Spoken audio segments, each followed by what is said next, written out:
Whoa, what's good, family? It's me, Coach 67 Sports TV. Shout out to the awesome and amazing LDBC, Lions Den Boxing community. Shout out to Envision Photography and Video. Shout out to the Louisiana All-American Sports Network. And shout out to the greatest university in the world, the Southern University, home of the mighty Jaguars. In this particular video, I'm going to just go all around the board with some boxing news. Certain people might be wondering, Coach, where you been?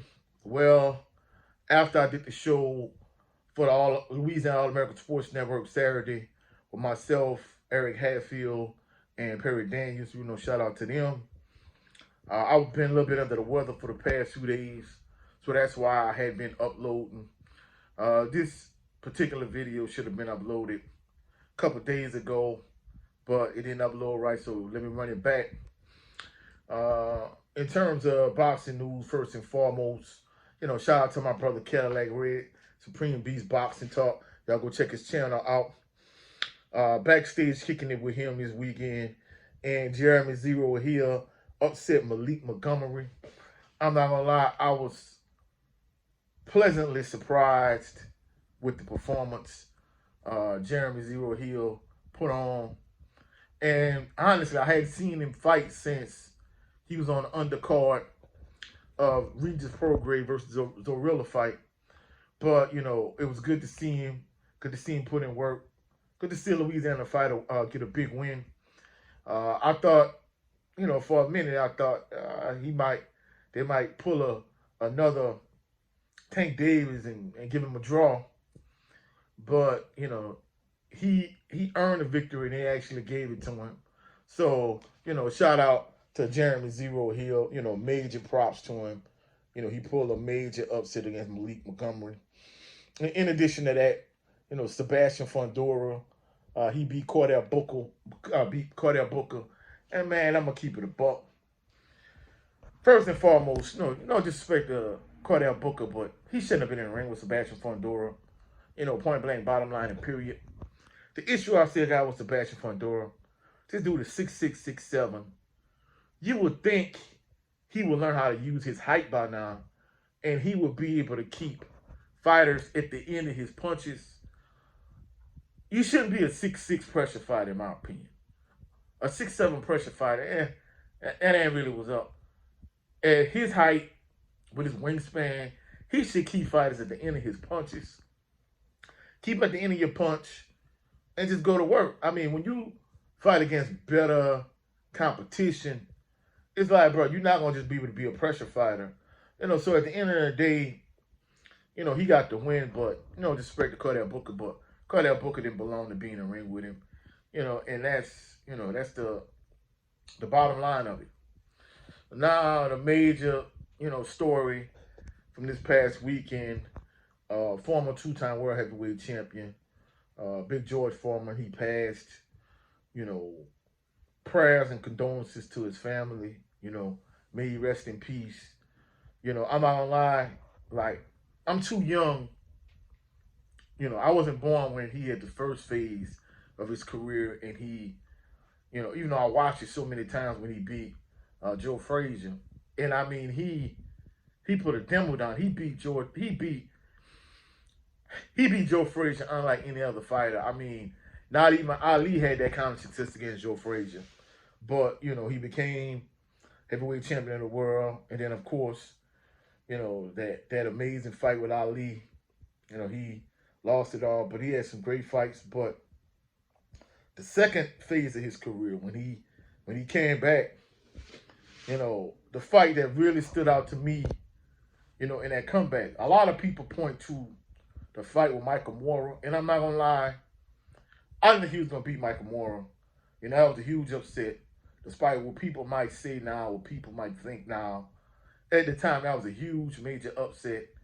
And, I think part of the reason why he beat Michael Moorer was the fact that, Michael Moorer had some internal conflict with Teddy Atlas because, truthfully speaking, Teddy Atlas, was getting a lot of praise and a lot of credit and a lot of shine for, Michael Moore's win over Evander Holyfield, and as a result, I think Michael Moore he wasn't fully listening to Teddy Atlas like he should.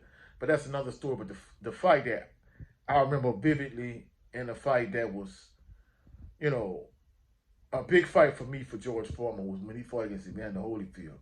Evander the real deal Holyfield. Holyfield was the world heavyweight champion at the time. And I'm not gonna lie, George Foreman was a huge underdog in that fight too. And going into the fight, a lot of people thought Holyfield was gonna stop Foreman. And I'm not gonna lie, people could say what they want about George Foreman, but he had one of the best chins in boxing history as far as I'm concerned, because he could take a shot. Man, Holyfield put together some incredible combinations.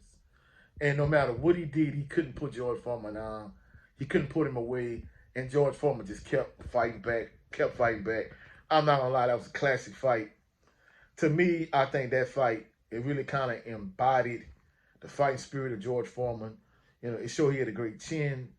But more than anything, even at his advanced age, it showed that, he still had something to offer the sport of boxing. He still had something left in the tank. So, a lot of people point to the fight with Michael Moore, but, as a boxing fan, George Foreman's fight with Evander Holyfield, to me, it spoke volumes about George Foreman, even in the later years of his career. But, R.I.P. to George Foreman. Like I say, prayers and condolences to his family. But that's it for this video. If you find any value in this video, please like the video, share the video, comment in the comment section, subscribe to the channel. Also, click the notification bell so you can be alerted anytime I post any new videos. Also, go catch me at Coach 67 Sports TV on all social media platforms, on Instagram, on TikTok, on X, which is formerly known as Twitter. Catch me at Coach 67 Sports TV on all social media platforms. Also, go check out my brother Jared 11 Green, Southern Baller Show every Sunday, 3:30 p.m. Central Standard Time. Also, every other Saturday, we're getting ready to come up to episode 2 of The Black Man's Perspective. Go check out my brother Jared 11 Green on his channel. Also, go check out my brother Brent Fox on his channel with his show, It's Just Me, starring Brent Fox. Also, go check out my brother Cadillac Red, Supreme Beast Boxing Talk. And please go check out the Sister Queen Shower. She does an excellent job with her boxing breakdowns on her channel. Go check out. And lastly, go check out the leader of this phenomenal organization, 7A Sports TV. He has 2 channels. His primary channel is 7A Sports TV. His backup channel is the No 304 Show. Every Sunday at 8 p.m. Central Standard Time, they do a live stream, him and a brother Blu-ray Fitness. So go check them out. Hopefully y'all enjoyed the video. I'll catch y'all on the rebound. Y'all have a blessed, phenomenal evening. Peace and blessings.